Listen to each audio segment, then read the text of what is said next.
convido os irmãos para abrirmos juntos a palavra do Senhor em Mateus capítulo 5. Mateus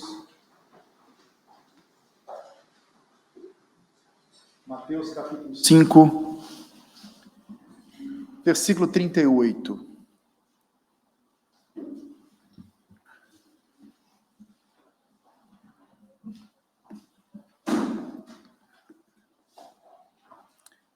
Diz assim: ouvistes que foi dito olho por olho, dente por dente.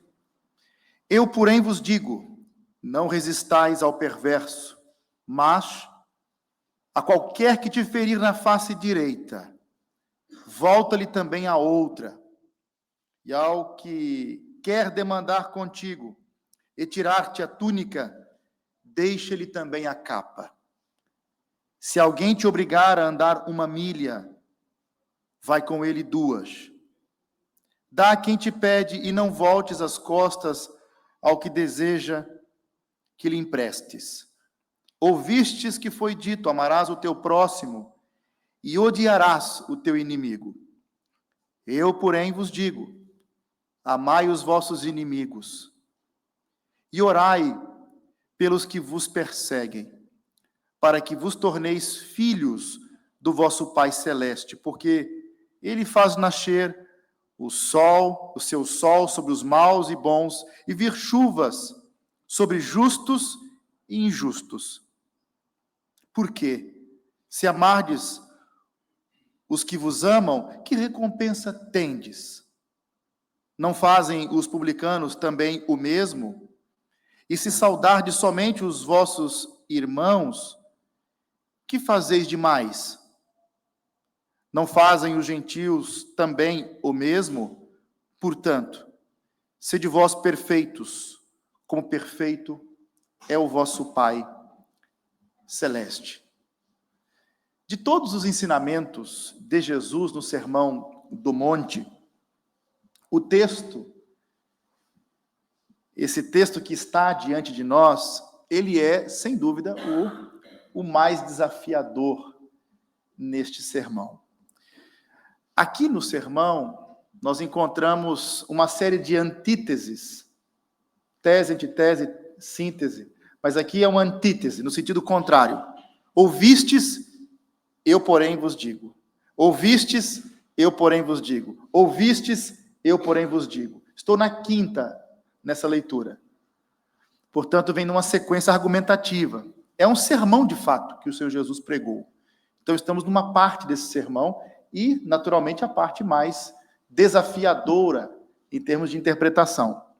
O Senhor Jesus, ele faz aqui um contraste entre o seu próprio ensinamento e aquilo que o povo estava acostumado a aprender na tradição oral dos rabinos. Ele aqui, eu, porém, vos digo, está combatendo aqui não só coisas que estão na lei, mas interpretações equivocadas. Como o verdadeiro intérprete da lei, como a palavra encarnada e interpretada, ele nos dá o sentido real do que a Escritura diz. O primeiro aspecto aqui, eu quero partilhar convosco, o primeiro ponto da reflexão, tendo como base amar os inimigos, está ligado ao ponto da vingança. A vingança pertence a Deus. Isto é afirmado claramente. Ouvistes o que foi dito, amarás o teu próximo e odiarás o teu inimigo. Isso é o que foi dito, a tradição oral. Odiarás o teu inimigo. Já ouvi críticos a apontar para a lei do olho por olho e dente por dente como um exemplo de crueldade. Que coisa cruel. Porém, meus irmãos, eu não consigo, pessoalmente, não consigo imaginar um sistema mais justo e equilibrado do que aquele cujas penas estão de acordo com a gravidade do crime, da proporcionalidade do crime. Então, se alguém, por exemplo, arrancasse o olho do próximo, o ato de arrancar os 2 olhos do agressor é injusto. Neste caso, então, sim, a pena seria mais severa do que o crime. Mas olho por olho, não. Mas 1 olho por 2 já é injusto. Então, note que não há nada de injusto aqui naquilo que está em Êxodo capítulo 21, versículos 23 ao 25, está em Levítico 24, versículos 19 e 20, e até mesmo Deuteronômio 19, versículo 21, que claramente afirma o princípio da justa, perfeita retribuição ao crime cometido. No entanto, o Senhor Jesus, aqui nesse sermão, ele não está a estabelecer um novo sistema penal para o governo, então, ou seja, o magistrado civil, nesse caso, ou para aqueles que ocupam posições de autoridade. Não é disso que se trata. O que ele está a falar aqui, especificamente, é a esfera da ética pessoal, da nossa moralidade, do que devemos fazer como seguidores de Jesus. A maneira que nós devemos nos comportar como cristãos. Este é o ponto. Ele não está aqui a propor uma mudança no sistema do governo da época, não é disso que se trata. O mais importante nesse ensinamento é o fato do Senhor Jesus, ele falar contra as buscas individuais por vingança e retaliação, que a lei de Deus nunca autorizou. Então não há nada na Bíblia, já no Velho Testamento, que permita alguém a fazer esta retaliação e a literalmente ir lá arrancar o olho do outro. Não está isso na Bíblia. Existia uma punição, aliás, não temos nenhum texto na Bíblia nos mostrando a aplicação exata disto, mas havia um sistema judicial que ele sim poderia condenar a pessoa, mas nunca o indivíduo, literalmente, a fazer essa vingança com as próprias mãos. Isso não é bíblico. Eu, porém, vos digo, disse Jesus, não resistais ao perverso, mas a qualquer que te ferir na face direita, volta-lhe também a outra. Versículo 39. Por outras palavras, nós não devemos retaliar. Isto é, tapa por tapa. Como cristãos, nós somos chamados a oferecer a outra face. Esse é o ponto. É a lógica argumentativa. Eu acho curioso, e aqui eu quero levá-lo a ler mais atentamente o texto, a olhar para o texto com maior precisão.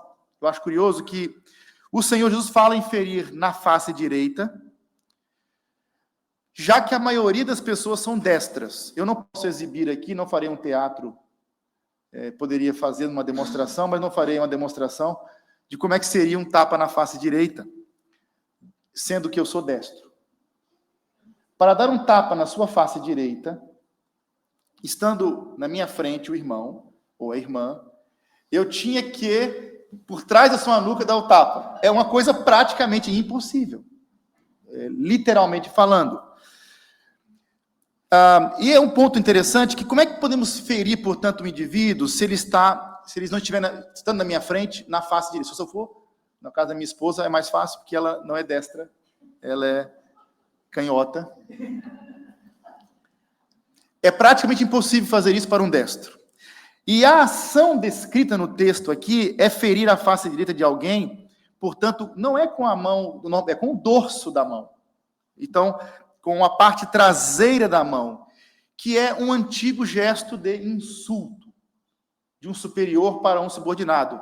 Dá aquele tapa na cara do sujeito, né, para humilhá-lo, para insultá-lo efetivamente.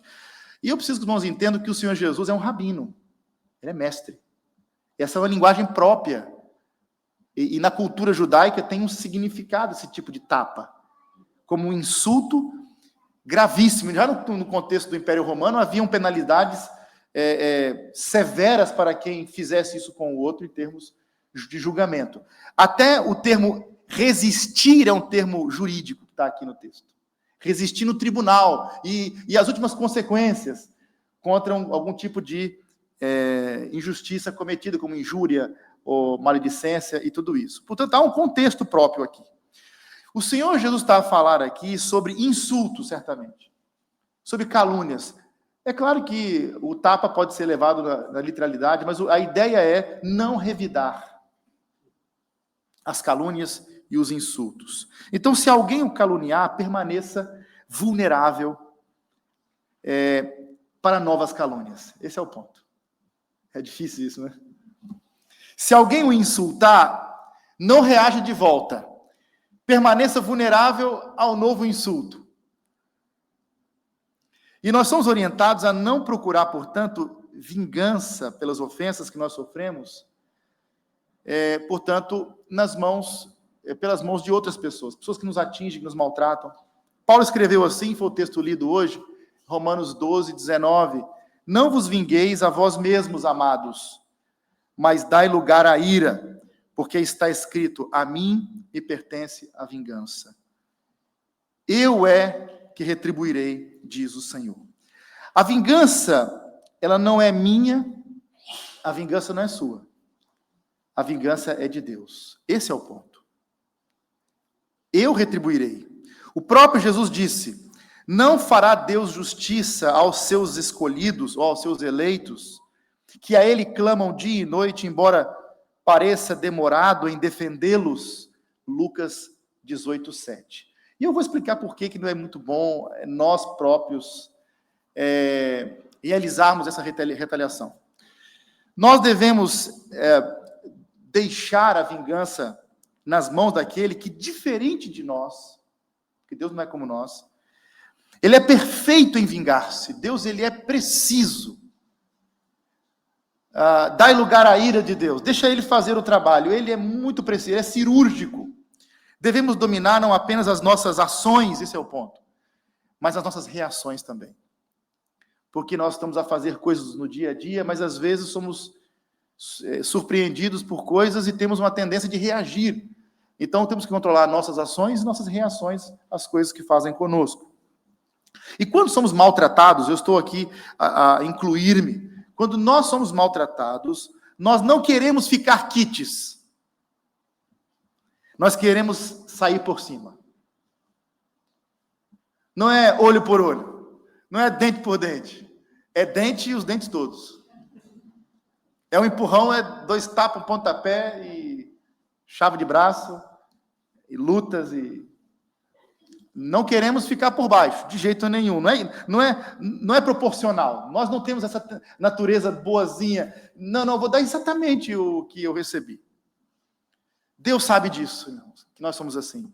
E é por esse motivo que ele instrui o seu povo a deixá-lo lidar com a vingança, que não seja nós.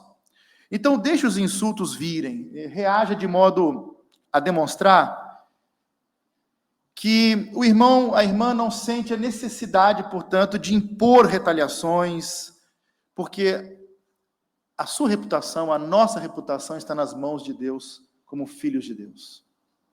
Cuide da sua piedade, Deus cuidará da sua reputação.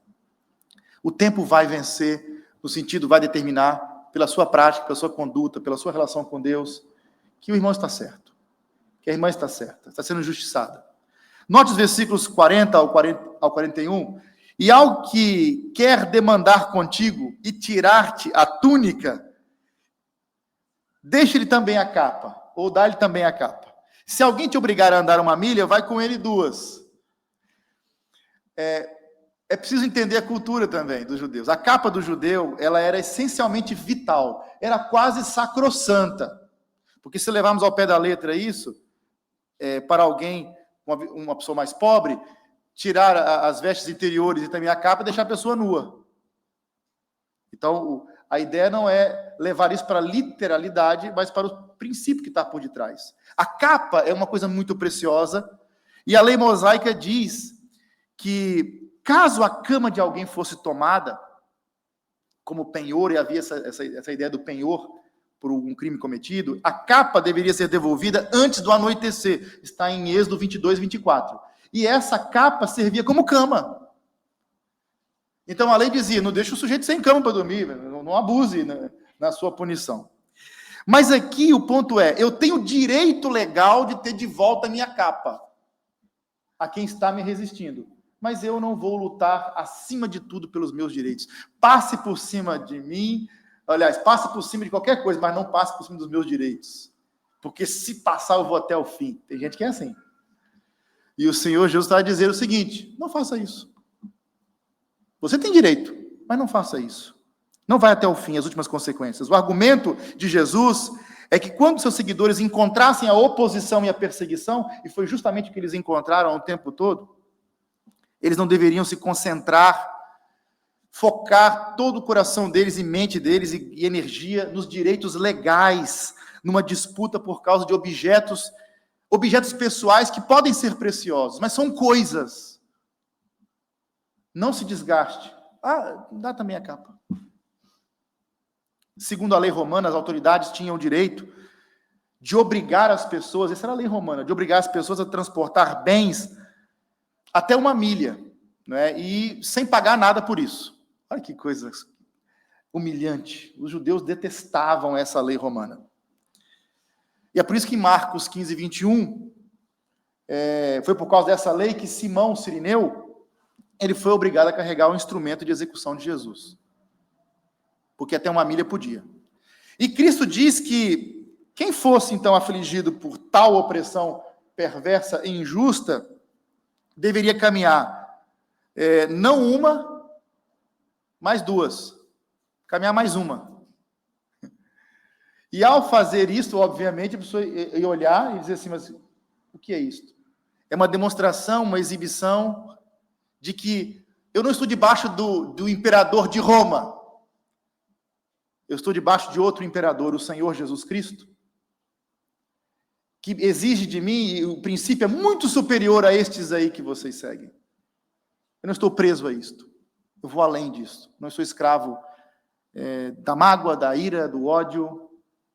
Não é assim que vocês irão dominar nossos corações, nossas vidas. O Senhor está convocando-os para um nível mais alto. Não foi isso que o próprio Jesus fez, literalmente, isso que ele está a dizer aqui. Ele foi oprimido, ele foi humilhado, mas não abriu a sua boca. Como cordeiro, ele foi levado ao matadouro, e como ovelha muda perante os seus tosqueadores, ele não abriu a sua boca. Isaías 53, 7. E nós vamos esperneando, né, quando somos confrontados, mas ele não fez isso. Caridade, aqui agora no versículo 42. Dá a quem te pede, e não voltes as costas ao que deseja que lhe emprestes. Vamos aqui então entender esse texto, que algumas pessoas oportunistas correm para citar o texto para nós. Ele vê a nota na sua mão e olha assim e diz, olha, me empresta aí esse dinheiro. Uma pessoa pode pegar um texto como esse e tentar usar como argumento.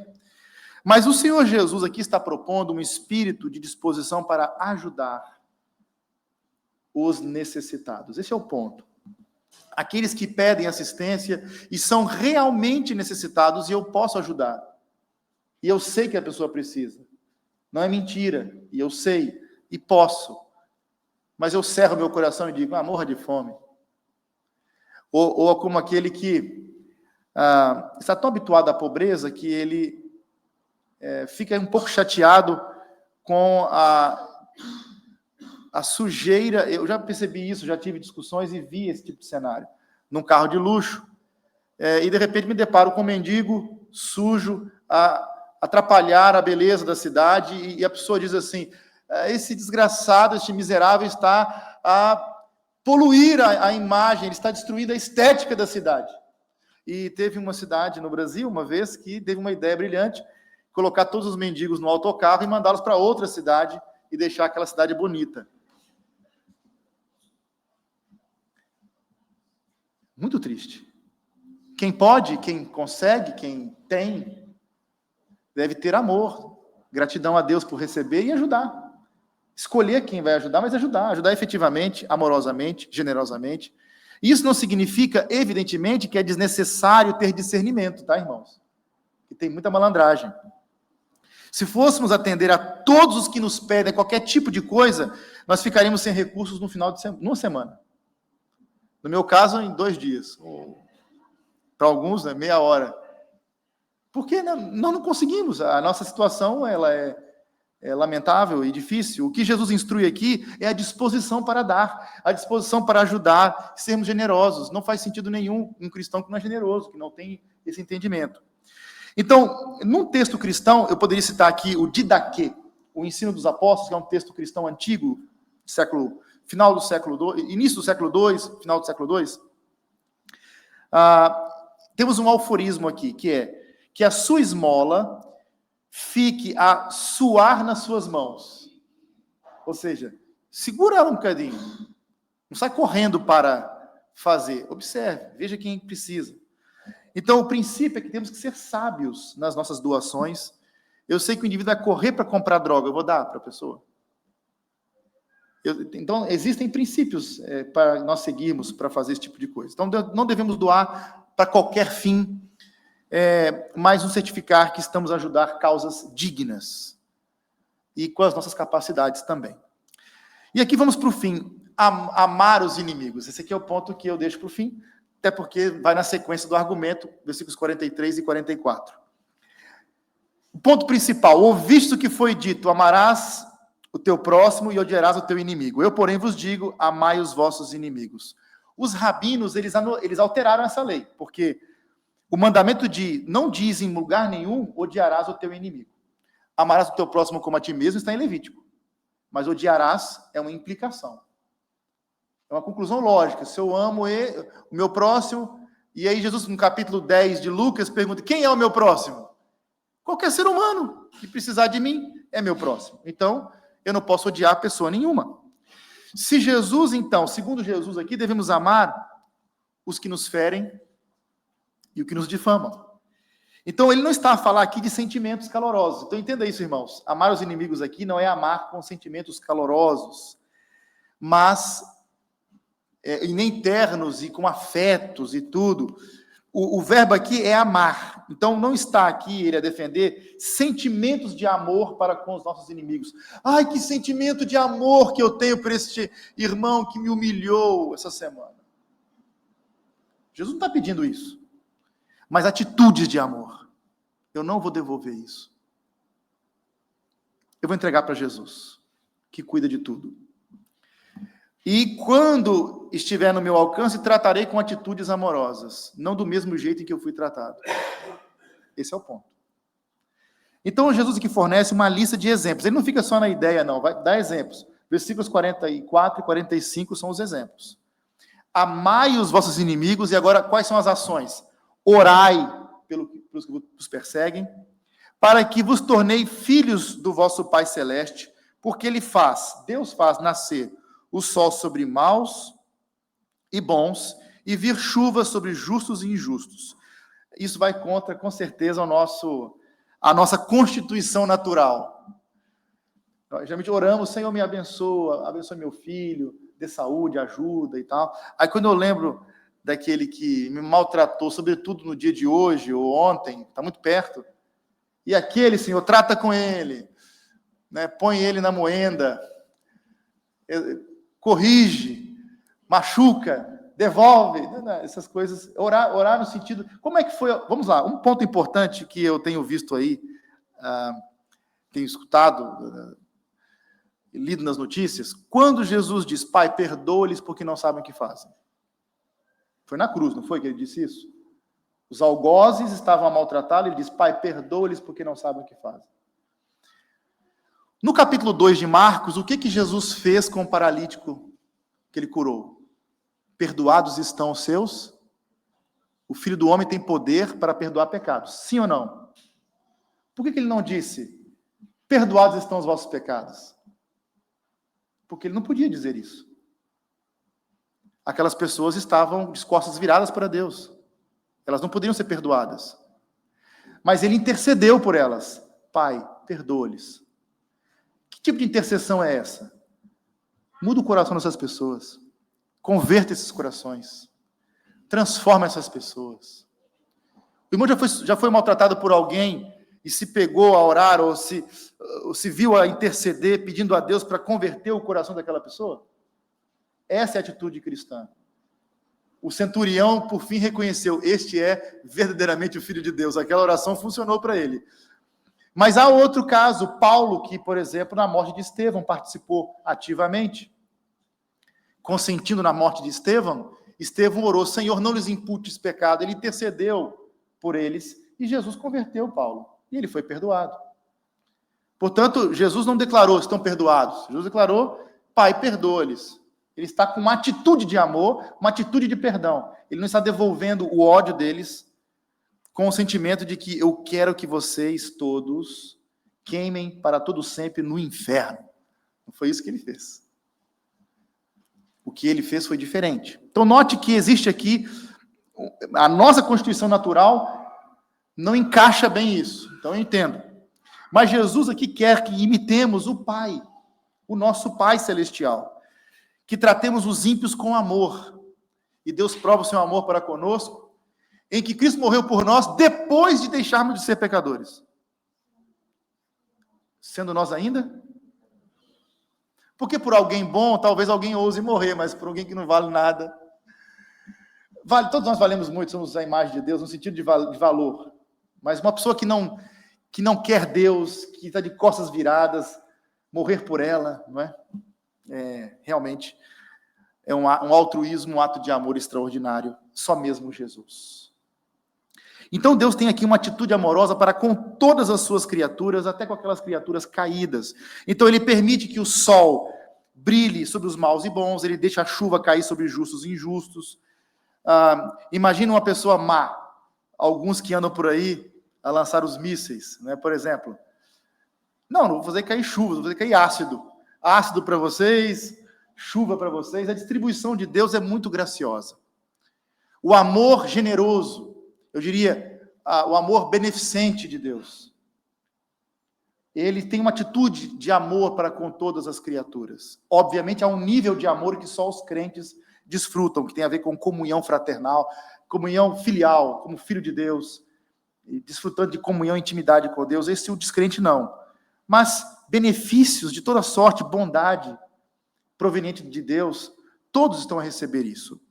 As pessoas amaldiçoam a Deus, usam o nome de Deus em vão todos os dias, enquanto fazem o mal, ele faz o bem.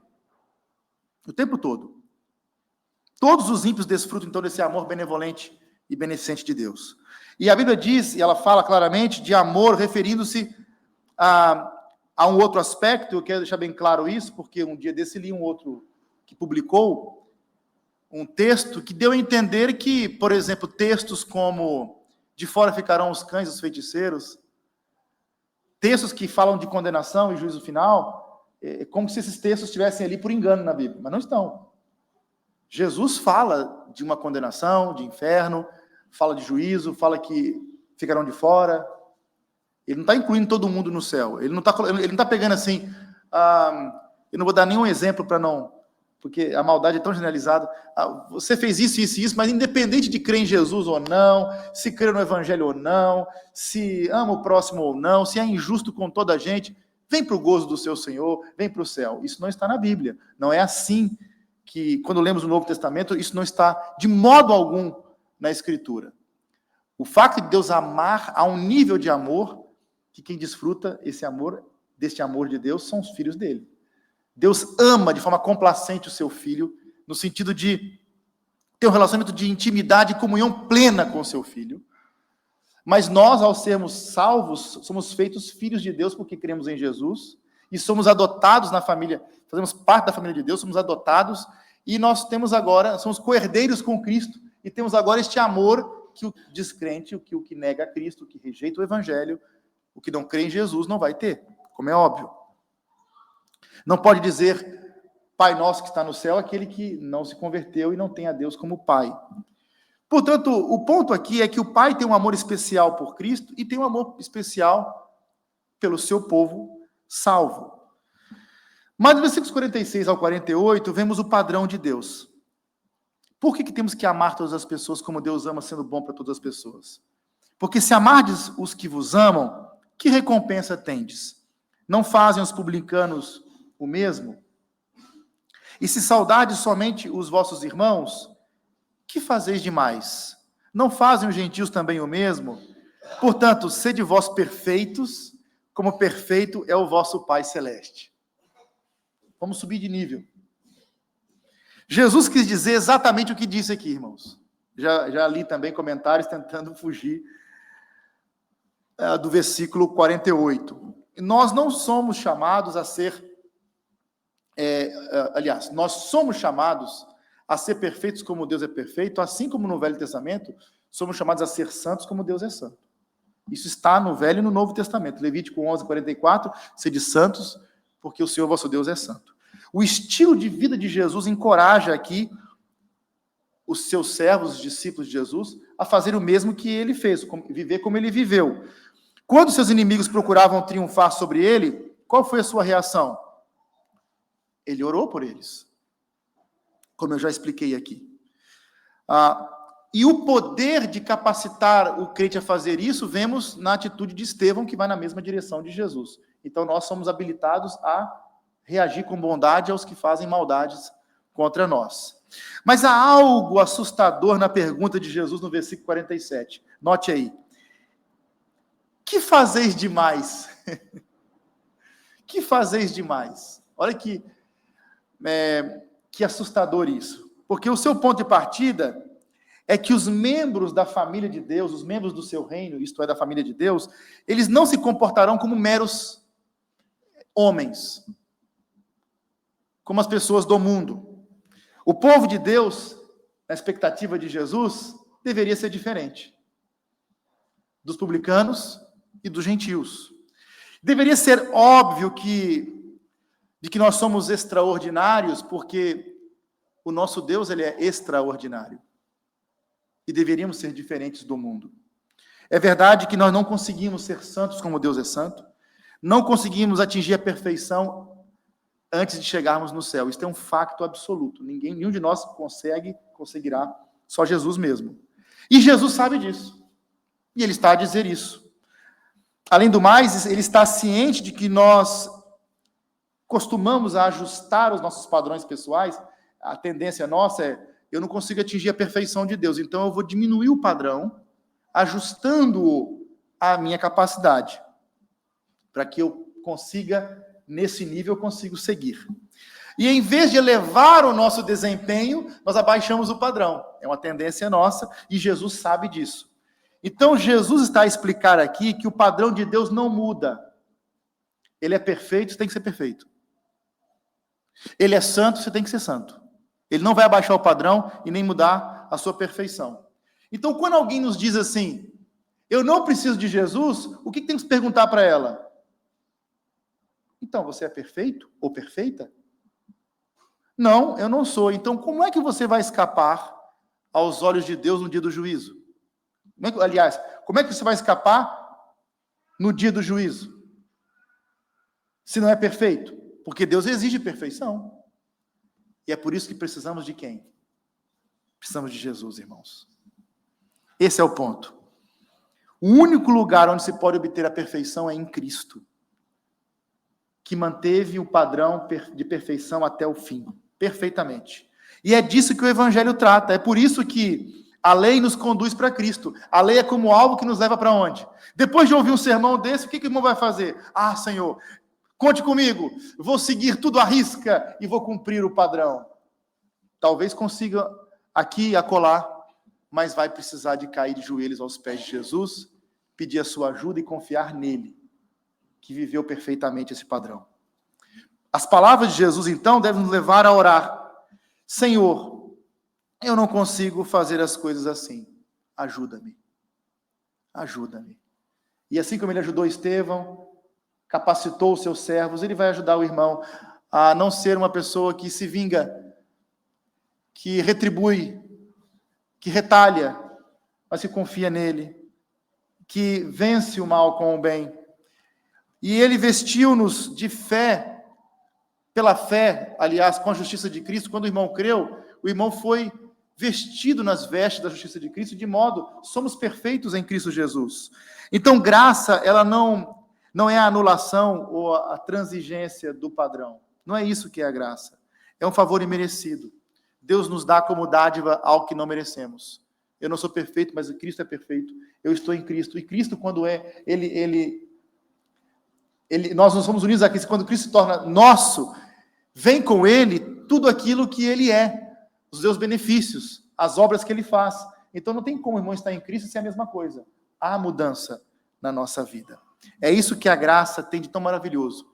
Atinge pessoas imperfeitas, mas não abaixa o padrão da perfeição de Deus, ajustando-a com leis e regrinhas que todo mundo pode seguir.